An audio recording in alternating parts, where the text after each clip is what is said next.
What is your hobby? I like playing sports, especially swimming. Is your hobby common in your country? Yes, kids, adults, and senior citizens all like swimming in my country. Is your hobby the same as when you were a child? Yes, I was fond of swimming when I was a little girl. When did you start practicing that hobby? I started swimming when I was 5 years old. Is there anybody in your family who you share your hobby with? My dad, he taught me how to swim. How much time do you spend on your hobby? I usually go to the swimming pool twice a week. What benefits do you get from it? Swimming is a really good workout. It helps me keep fit and chill out after a long day working.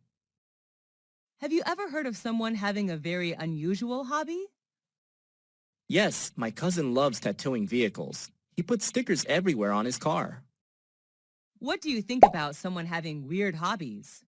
I don't think any hobby is weird. It's just what you like to do, so I don't judge others. What hobbies are usually expensive in your country? Playing golf is a really expensive hobby. Only the rich can afford to buy golf supplies.